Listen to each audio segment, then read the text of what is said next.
Hey, what's going on, Lazy Bushcrafters? It's myself, Owen. Thank you for joining this video and thank you for subscribing to our channel. All 68 of you guys. That's probably one of them is my personal account as well. As you can tell, this is not a normal bushcrafting, hiking, outdoors video. I'm actually in my backyard right now. I'm from New York City, so you know there's a lot of self-isolation. Hashtag flatten the curve, social distancing type of thing that's going on right now in New York City. I am an essential worker, I guess you can call it. So today's my day off, and it's actually my last day off. I have 3 days off because we switched to 10-hour days. That way we can try to stay away from work as much as possible.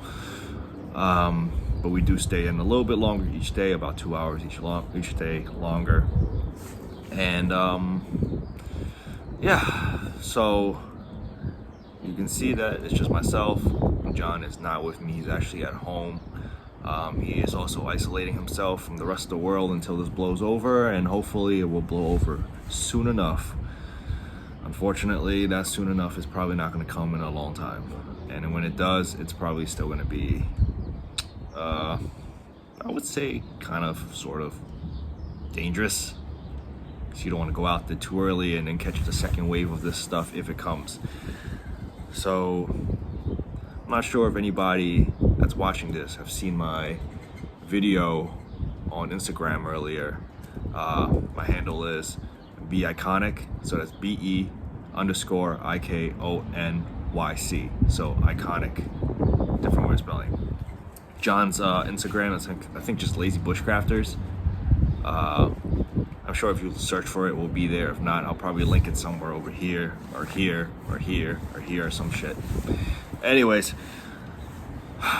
so, you know, I don't really do videos like this, just sitting here and chatting, but I feel like this day and age that you kind of have to. And just like I've said on Instagram, you know, you don't do these videos because I don't get anything out of it. I'm not gonna be famous, you know. I'm not gonna be a famous YouTube person, personality, celebrity, whatever you want to call it. But sometimes you have to. I mean, like, you know, I'm stating this, hopefully this camera don't blow over, but I'm stating this before, I've stated this before and I'm stating it now, and pretty much, you know, you're not doing this because you're gaining anything out of this. You're doing this because you are getting to record something. It's almost like history, right? And as long as YouTube is around, you know, this will be around, and hopefully one day somebody can come across this and see how, you know, life might have been for one person, right? Or two people, whoever that's been on my channel, or channel of myself and John's. But at the end of the day, you know, you do this because it's something that you enjoy, and it's something that you want to keep around until the day you can no longer do the things that you want to do, and also to reflect back on the days that you've been nimble enough to do the things that you love.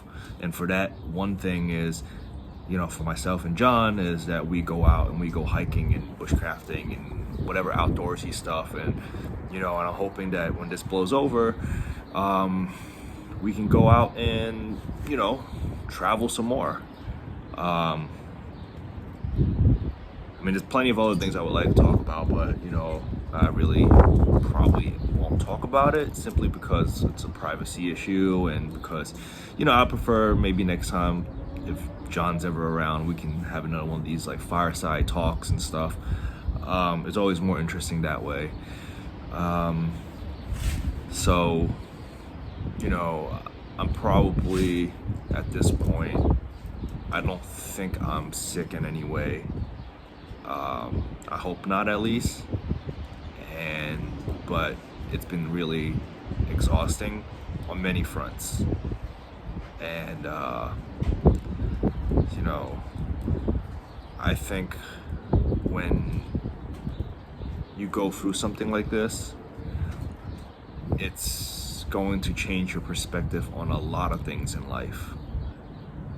And one of those things is simply who you are as a person, and how you view other people as a person, how you view your friends and how you view your family, and it's like,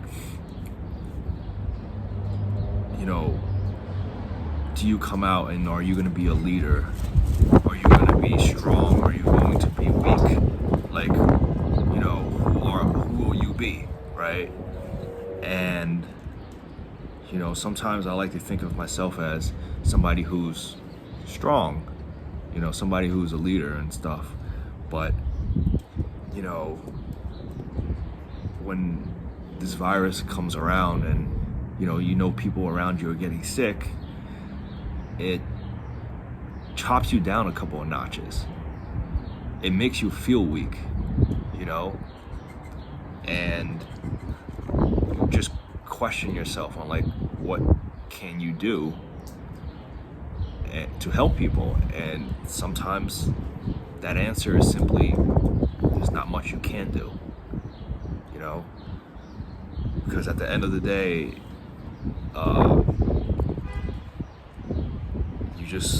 all you got is hope. You can't take them to the hospital, you can't take them to the doctors, you can't do anything, and you just rely on whatever information that and you try to be reasonable about that information. And if somebody has a fever, you're not going to throw them in an ice bath. Possibly that's something that you could do for some situations, but like maybe for this it might not be the case. But at this point, the one thing I've learned about all of this is simply, if you're at home and you're dealing with people that have symptoms and you're dealing with people that are sick, you have to do pretty much just two things. And that's one, comfort. You try to comfort them as much as you can. And, you try to, and the second thing is, and I was preaching this to John, not that I was telling him to do anything, but I was just telling him, these are the two things that you have to do, and now I totally forgot. So the two things are, if I can remember, I guess I'll say it, but I don't really remember right now. But let's just assume it is, you just gotta, comfort them, and you just gotta, I guess just find a way to make sure that they're as okay as they possibly can with whatever, knowledge that you have. So Tylenol, lots of hydration if they got fevers and stuff like that. Whichever way, it's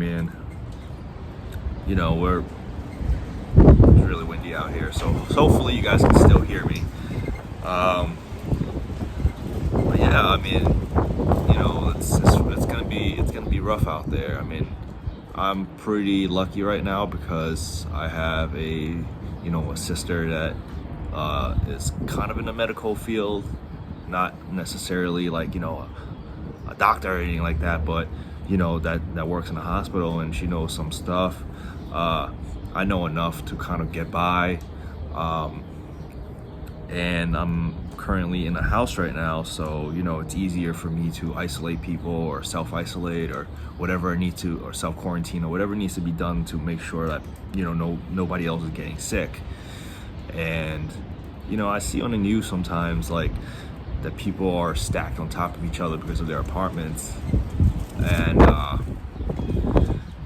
it's terrible. I can only wish that I can build a tent city or something, medical facility to help them out, but at the end of the day, it's just it's out of my control, and hopefully it blows by, but I don't foresee that happening. So at this point, the best thing I can say is, when this does blow over, it's all about taking care of each other, right?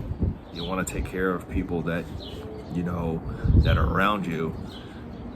But the one thing that I kind of learned is that this coronavirus is not coronavirus is not just destroying people's lives in terms of like deaths and illnesses and stuff like that, but it's something that is destroying people's livelihoods, if they're still around, if they survive this, which mainly most people are gonna survive this, but if you think about it, a lot of people that are business owners, small business owners, they're gonna end up losing their business, even with the PPP, the plan that the federal government rolled out to pay for the workers of these small businesses. Even with that, people are going to lose their jobs, and they're going to lose their businesses, and pretty much they're losing their livelihoods, right?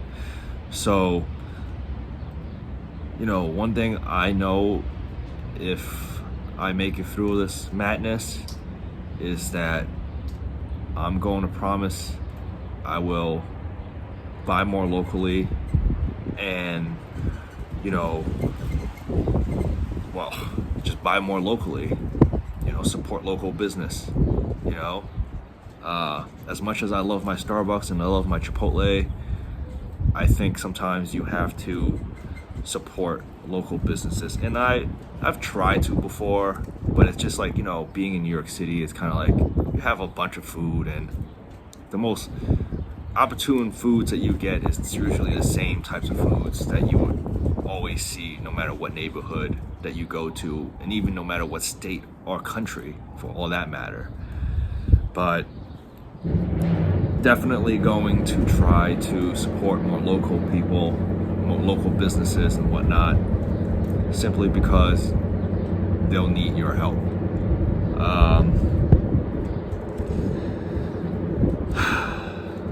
It's a tough time for everybody,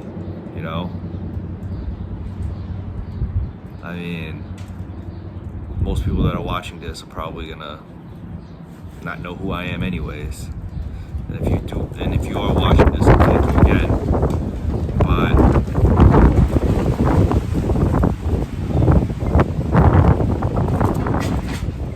if you are watching this, and thank you again, but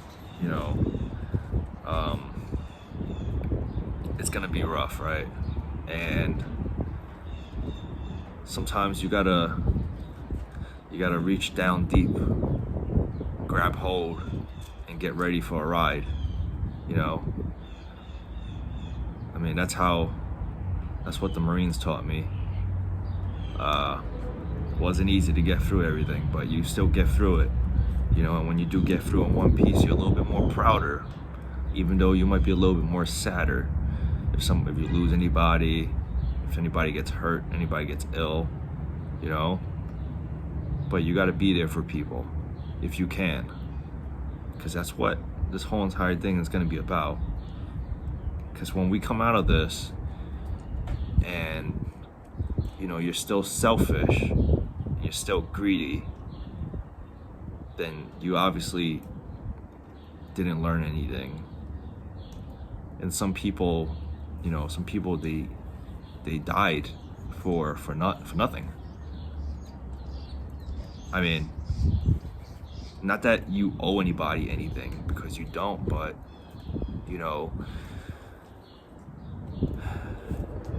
there are people who lost like friends and family, and out of respect for humanity, you have to quit being so selfish and quit being so greedy. It's not always about you, right? It's not always about me.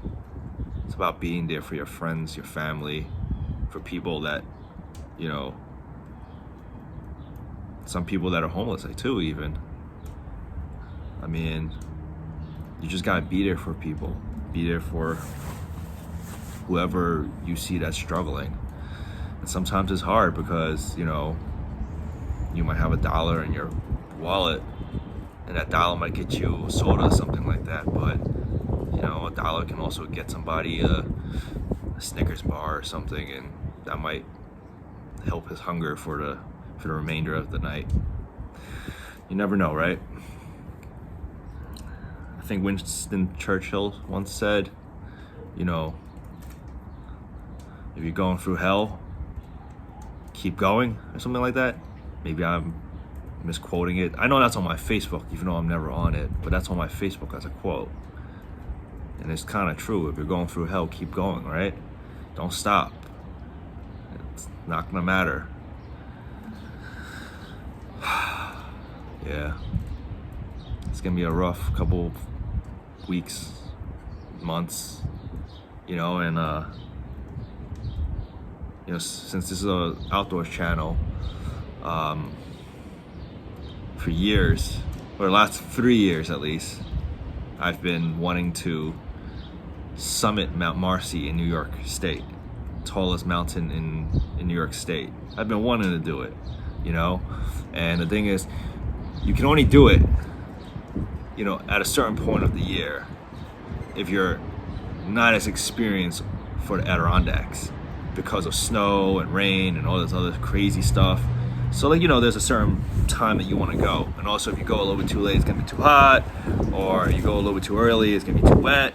Or if you go somewhere in between, and you might get killed by, like, you know, the flies. Because apparently the bugs out there are pretty bad. But I've been wanting to go, and, like, seems like year after year, something is, like, trying to stop me. I mean, it is stopping me. I could probably do it, but probably also get caught by the Rangers there too, so whichever way. I think I'm gonna call this a wrap. 17 minutes is a pretty long time to talk about nothing, right? Anyways, you know, leave a comment below. Let me know if you guys want to talk about anything, and bring up a subject, and I will talk, you know, because I have nothing but time right now on my days off, and I'm gonna have a lot of days off. All right, guys, hope you enjoyed this short video of Lazy Bushcrafters. You know, for everybody that I know, all my friends and family. Family and whatnot, you know, I miss a lot of you guys. Can't wait to see you soon, and you know, we'll see each other soon.